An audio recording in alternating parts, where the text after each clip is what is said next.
وعليكم السلام ورحمة الله Recording in progress. بسم الله الرحمن الرحيم الحمد لله رب العالمين وصلى الله وسلم وبارك على نبينا محمد وعلى آله وصحبه أجمعين. We'll continue inshallah ta'ala talking about this important topic and important workshop, how to have peace, how to have successful marriage inshallah ta'ala. Last week we talked about different topics, and inshallah today we'll continue. Where did we stop last time? We'll talk about now the khutbah, engagement.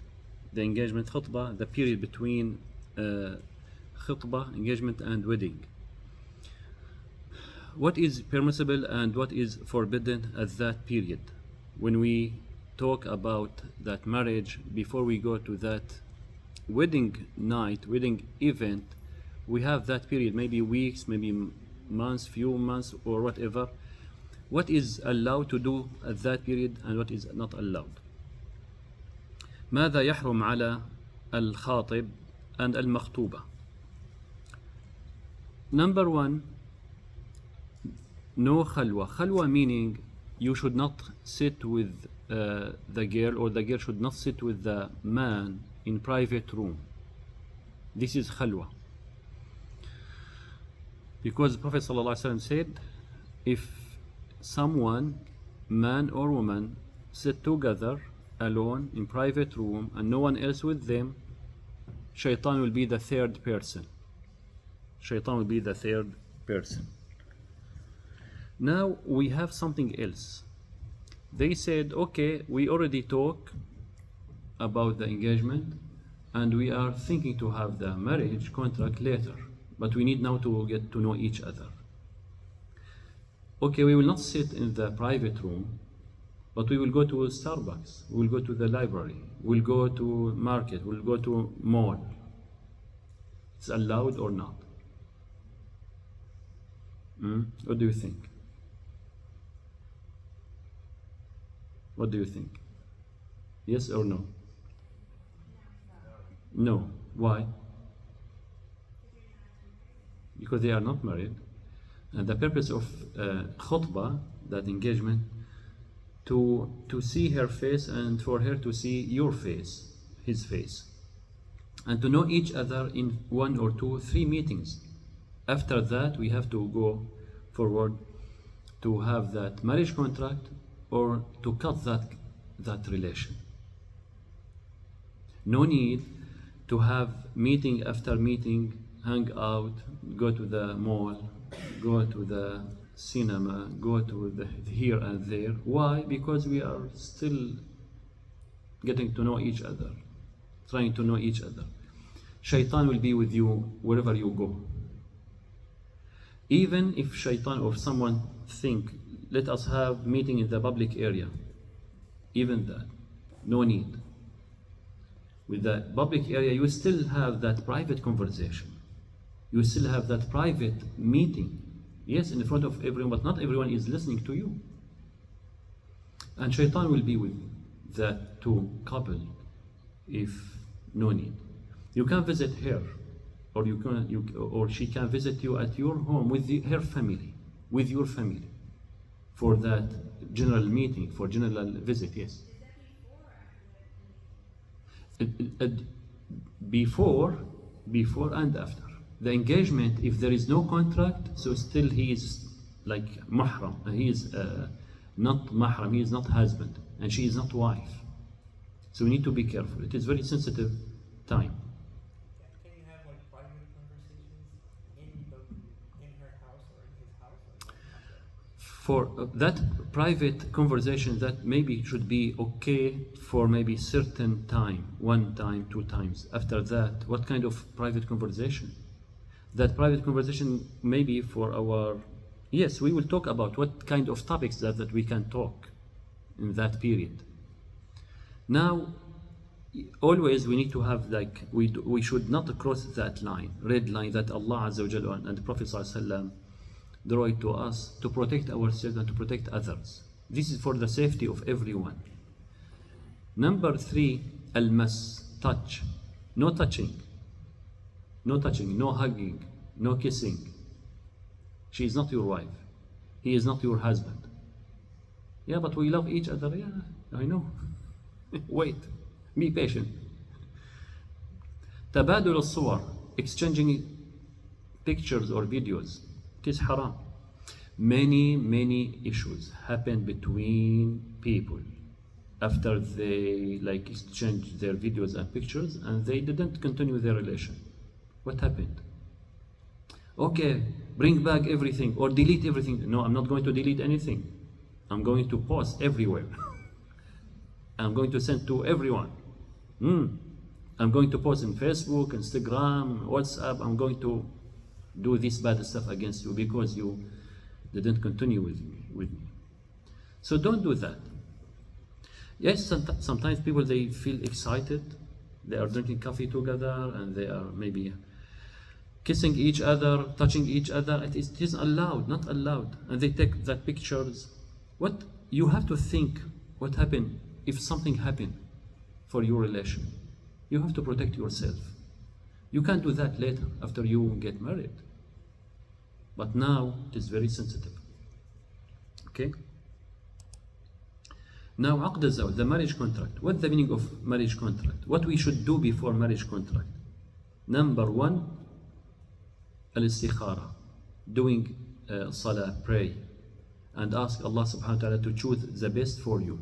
Because you plan something and you try to do something for your future, for your benefit, but at the end there is other plan from Allah subhanahu wa ta'ala. Maybe He knows, of course, for sure, He knows best and He can choose the best for you.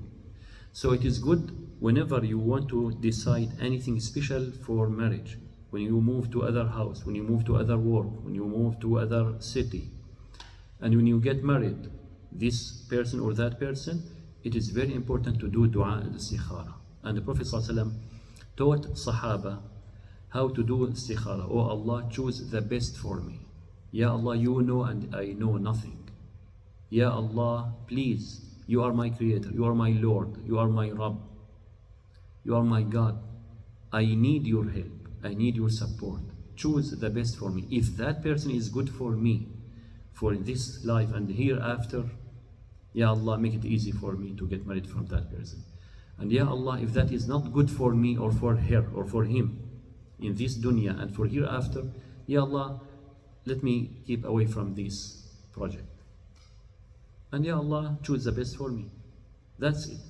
Some people, they wait for some dreams to see. No need to wait for any dream. Just make dua and pray, then go ahead and say Bismillah. And as we talked earlier about how to choose your wife, how to choose your husband, we have some certain things of conditions, okay, and we don't need to repeat it because for the sake of time, we need to go with other topics, inshallah ta'ala. What the arkanu aqd al-zawaj? In Islam, the marriage contract has 4 things. If you miss one of these things, the marriage contract is invalid. And we need to make sure that 4 things are there in any marriage contract. Number 1, as-sigha, the agreement between husband and wife. That I accept you as a husband according to Quran and the Sunnah. And she will reply, I accept you, or I agree to accept you as my husband according to the Quran and the Sunnah. Yes, and she might have her guardian, her wali, her father or brother, to talk on her behalf. That is fine as well. For the muwafaqa, for the agreement, if she remains silent, that is like kind of agreement from her. She agrees. But if she doesn't agree, she is supposed to say no.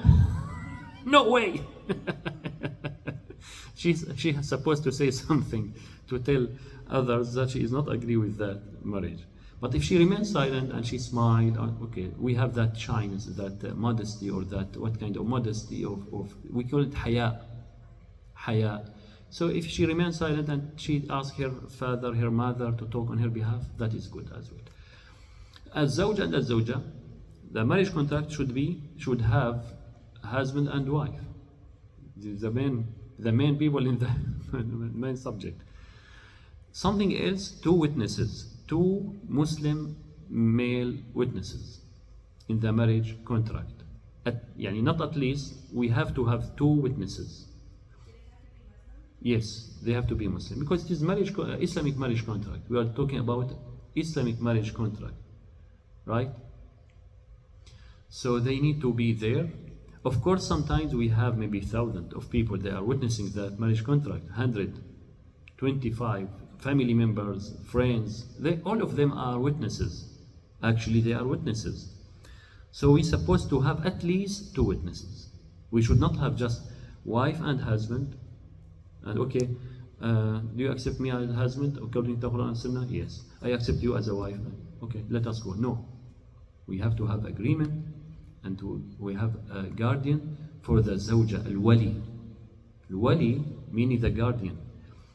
Imra'a, lady, woman, she should not go alone to that project. She should have a guardian. Why? Not because she is not qualified to talk on her behalf or to decide. No, just for her protection. So Islam doesn't look down at the woman because you know you are not qualified. Let somebody else talk on your behalf. No, not on that level. Because she wants a man to talk with other man.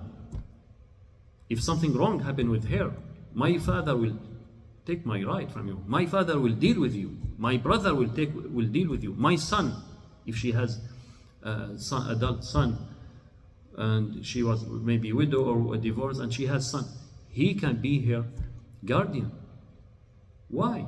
For her protection, for her benefit. Subhanallah. Yes, he's supposed to be above 13 or 14 years. Legally, they said now 18 years to have driver license and to have his name and his driver license number. However, this point is very important. Some people they said, okay, a woman has right and she can. Okay, we understand. But Islam, when Allah Azza wa Jalla put some rules in Quran and Islam for our own benefit. Sometimes you will go emotionally about things you love and you fall in love and you want to take decision right away. But at the end, maybe your guardian, your father or your brother, notice something else you cannot notice. You cannot see it. That's why. Okay, so agreement, husband, wife, guardian, and two witnesses. Now we have 8 tips, 8 advice for the husband and the wife between the marriage contract and between the wedding event. The wedding event. Now, the advice, do not make that period long. Okay? Between marriage contract, al-aqd wal-urs. Aqd, the marriage contract. So they did marriage contract today. And they decide to have the wedding party after maybe 1 year or after 8 months. It is too long because after they have that marriage contract, she is wife and he is husband, and they should supposed not to delay it if there is no need for that delay. Okay? What else? After you get that marriage contract, you suppose not to make many visits, every day visit, every day visit, every day visit, every day visit. Come on. Okay? زر غبا تزداد حبا. I have something else to share with you.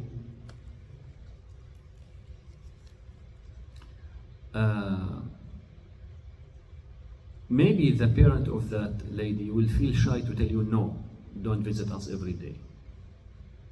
But you have to be respectful and to give them also enough time, not every day visit. And maybe she is busy with her family. Maybe she wants to go with her family to somewhere. and you just hold them every day. I'm going to visit you. I miss you. I will visit you. Okay. Hold on. Do not stay at her house for a long time at the evening or at night. Don't go back home, your home at 2 a.m., 3 a.m. This is before signing the contract? No, after signing contract. No, now we finish with the contract, we sign it and we say congratulations, but there is no wedding event yet. We're still here between marriage contract and wedding night. Sometimes some people, they have that time, that period between marriage contract and wedding. So this is kind of advice, do not do these things.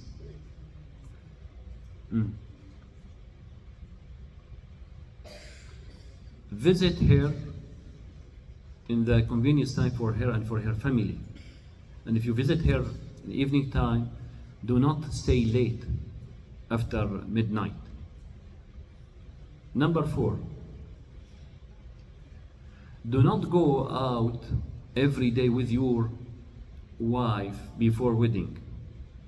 Yes, you have contract and she is your wife and you are the husband. But don't hang out every day and for maybe private rooms. Yes, she is wife, you are husband. Why? Because maybe some people look at you or at her in different way. And maybe if something wrong happened between you and her, or you break that relation, and she gets pregnant, and that happened, that person, that husband might be bad husband. He might say, this is not my baby. So he will put her in trouble. That baby is from him. And he will say, no. Why? Because they used to go every day together, they stay together. Khalas, get married and stay together. So this is very important and very sensitive. Now, what topics, what things they supposed to talk between marriage contract and between the wedding party? Now it is very important now to tell your wife, to tell your future wife and your husband wife what you love and what you like and what you dislike. This is like you now, brother, it is now time to talk with your wife about your plans, about children, about study, about work, about houses, about things. It is time now to talk this private conversation. Now it is time. Before you have that marriage contract, it is some general interview, general interview. No need to go to some details. Now you have right, and she has right to go to some details to plan for a future. Tell her, what do you like? What do you like from me? What I like from you? What do you like to do? What do you like not to do? So it is good to have that kind of conversation. You can discuss with her, how can we solve our issues if we have issues in the future? Who should be involved with in our life and who should not be involved? She can tell you, okay, that is good question. I can involve my mother, my father, but please do not involve my sister. Khalas, we have that agreement from now. He can tell you, okay, I agree. If anything happen between me and you, if something wrong and we need help, you can ask my father, my sister, but do not contact my aunt. She is very bad woman. she is doing to destroy our life. So this kind of conversations is okay to have that kind of agreement. Not in that details, but like just planning. Who will help us to move to other city? Yeah, I have one of my family member. He is very expert in this and that. We can ask him. So you have like kind of clear picture about your new life with your spouse, and about things might come up suddenly, and you don't need to look for someone. Already you know her family members, you know her relatives. She talk about many other stuff from her family side, and you talk as well. So you get to know each other more and more. Now something else.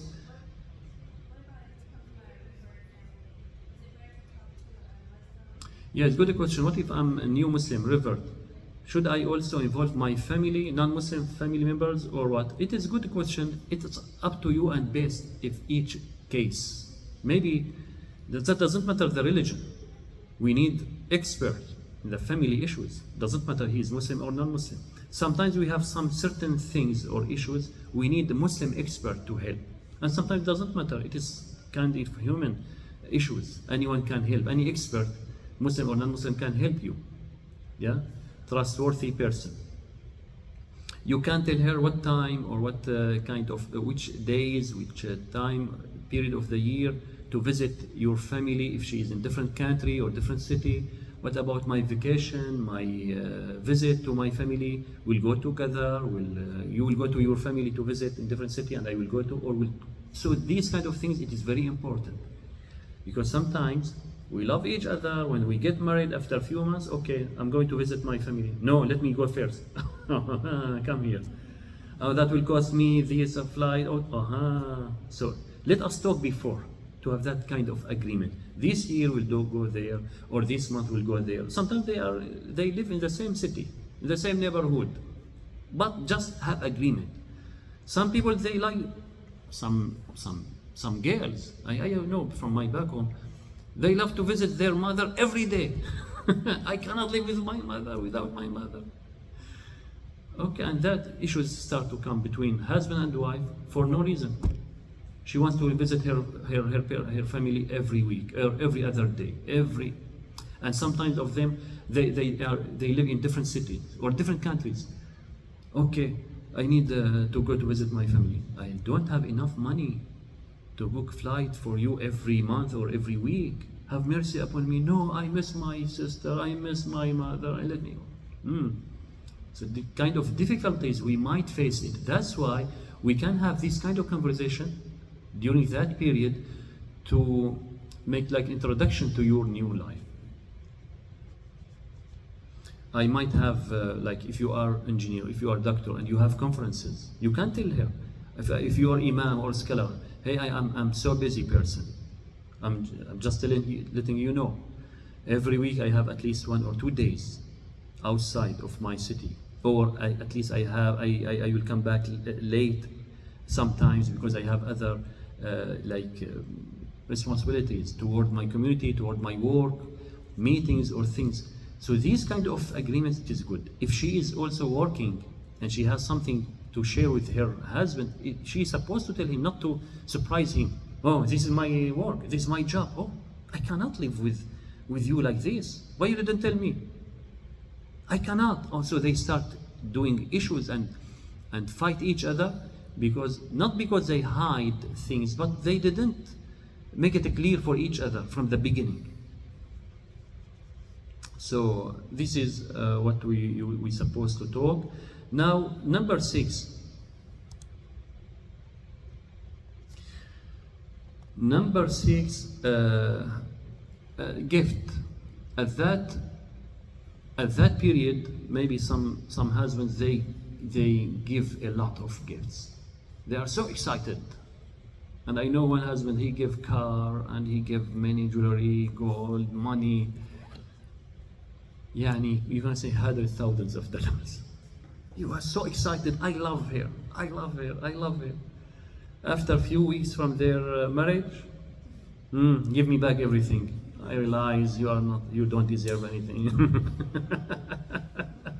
Okay, so why you give that much? And she feels that you are the same person after you get married, and you are a very stingy person after that, and she doesn't see anything from you after. Oh, why you change? So be in middle. Be in middle. Give what you have to give, and what you can afford. Don't lie. Don't lie. don't show yourself that you are يعني that billion person and you have everything, whatever she wants, whatever she dream. Okay, after that خلاص, no, nothing more, no, haram. And you might give some expensive gifts during that period between marriage contract and wedding party, but you are not able to do that again after, or to continue the same way. Number 7, you need to understand her emotion, her feeling sometimes toward her family. Sometimes she cry because she is going to leave her house, to leave her mother, her parent, her sibling, and she cry. And sometimes she is not feeling well because she is leaving that city. She spent 20 years there maybe, or whatever. Don't be harsh with her. Don't be tough with her. Understand her feeling. Number 8, do not ask your future wife things to do that things against the family tradition or family culture, her family. She still lives with them, and she still have the same culture and tradition. No, you have to change.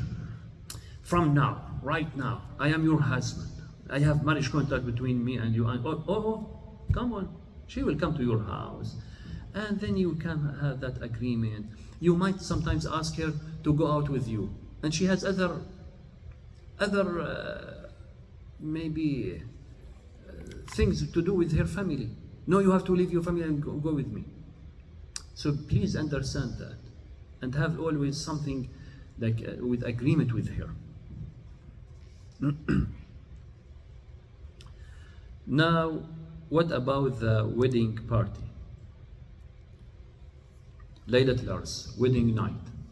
What we should do, what we should not do at that night. And it's very important important night when you start your new life with your spouse.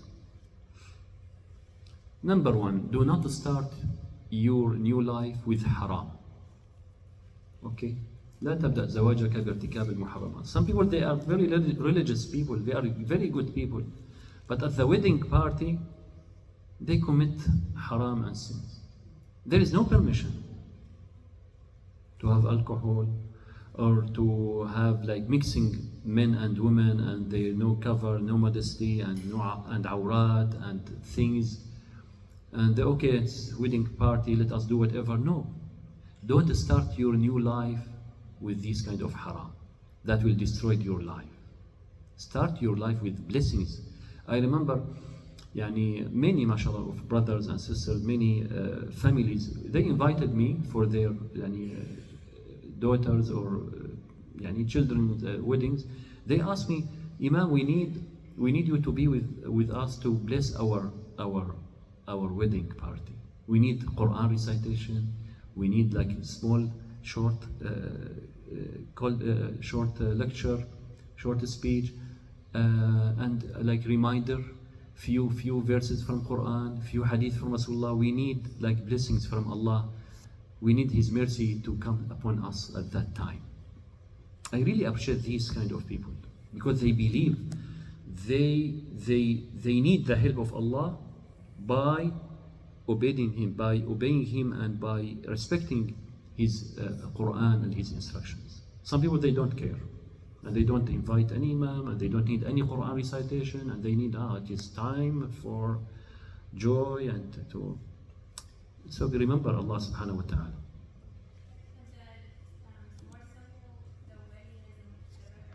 Yes, of course, more simple your wedding and easy, and that is here a little bit sensitive. Let me say this. Simple for who? For someone has billions to make it simple and to bring just McDonald's sandwiches or burgers and to feed his guests. No, it is not simple. It's haram to do that for that person. He has to honor his guest based on his level. But someone has no money to spend. he is poor and he cannot afford hotel or big hall and big event and put hundreds thousands of dollars for the video cameras, for the food, for the okay, we have to tell that person, please make it easy for yourself. Make it easy for yourself. But that person, he has billions and millions of dollars. He has to invite people and to feed them and to have good things based on the levels. Okay? Of course, without tabdhir or israf, without wasting money, without wasting food, without wasting that kind of things, of course, is haram. Now,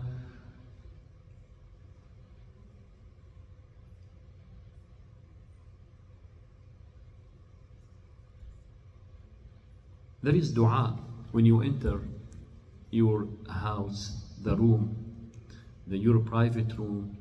It is good to make dua.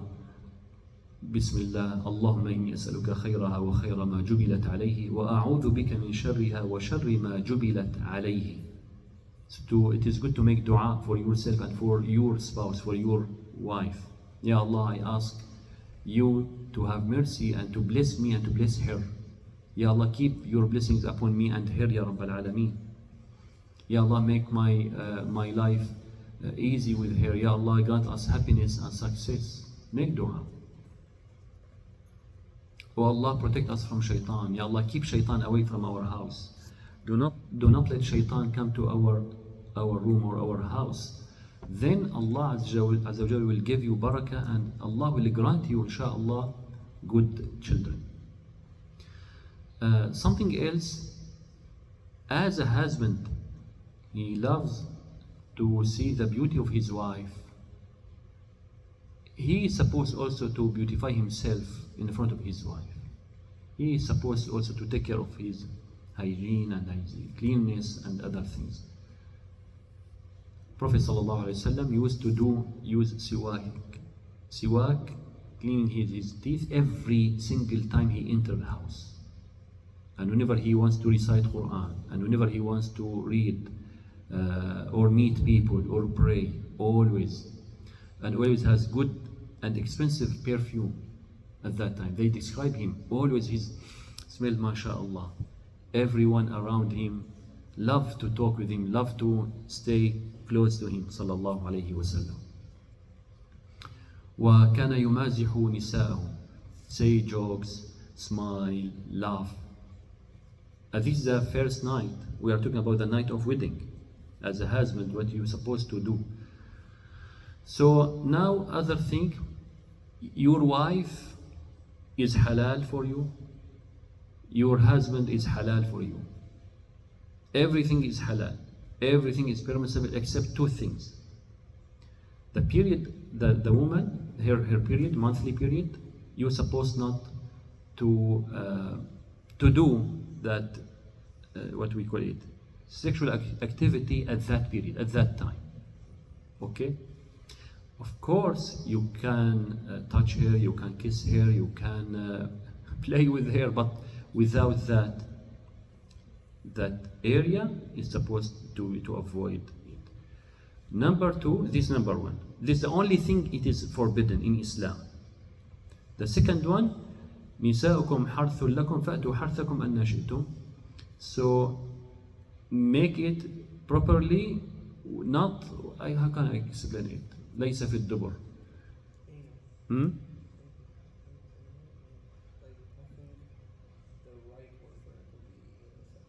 Yeah, no anal sex. Yeah, that's it. So two things. In her monthly period and anal sex, it is haram, and the rest of everything is halal for you and halal for her. Okay? Number 5,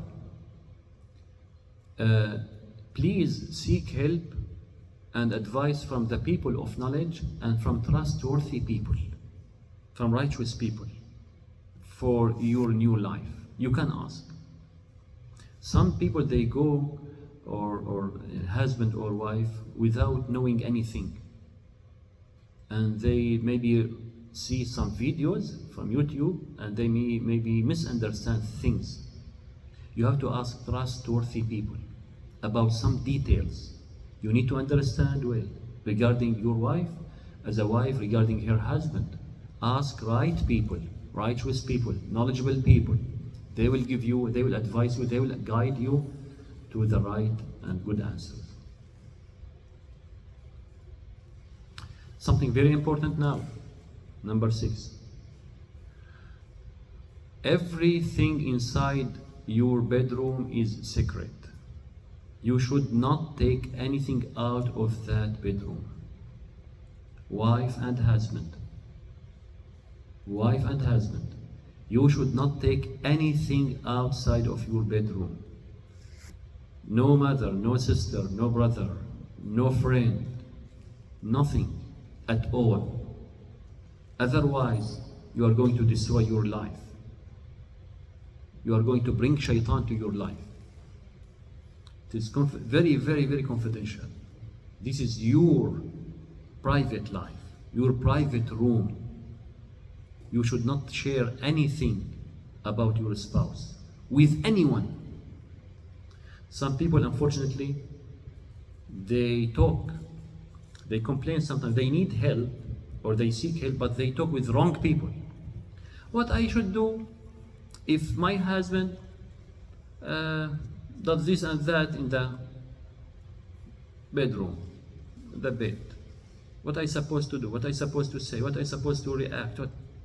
And maybe that woman is talking with somebody, some wrong person.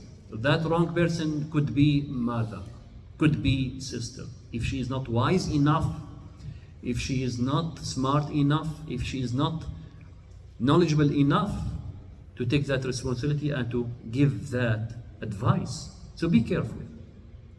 Seek help, seek knowledge, but from the right people. Husband, the same thing. You should not ask anyone. He is my very close friend, let me ask him, and he has experience. He got married 2-3 years ago, and maybe he had, okay, my friend, I have something to share with you, and please. And if you share with that person, he might expose that, he might talk with other friends. In 2 days you will see your story everywhere. What happened? So keep it secret. And if you get mad one day from your spouse, you should not share that private things. Haram. Prophet ﷺ said, عسى رجل يحدث بما يكون بينه وبين أهله أو عسى امرأة تحدث بما يكون بينها وبين زوجها فلا تفعلوا فإن مثل ذلك مثل الشيطان لقي شيطانة في ظهر الطريق فغشيها والناس ينظرون. Prophet ﷺ said, it could be a person, a man, talk with people about what happened between him and his wife in the bedroom. And it could be a woman, a wife, talks with some people what happened between her and her husband in the bedroom. He said, do not do that. Stop doing that. Why? Because these two people, that man and that woman, that wife, that husband, like similar to that shaitan and shaitana, they did that activity, sexual activity, in front of everyone. And people are looking. And you have to shy. And you have to keep that secret. Do not be like shaitan or like shaitana. What you are doing in private, then few days later or few hours later, you share with your family members or with friends or somebody else. So it's very important, and these kind of things brought many issues. Okay? Let us have like a break for 3 minutes to have questions from you, inshallah, or any comment. Then we'll go to other important topic about Rasulullah sallallahu alaihi wasallam as a husband. Sallallahu alaihi wasallam.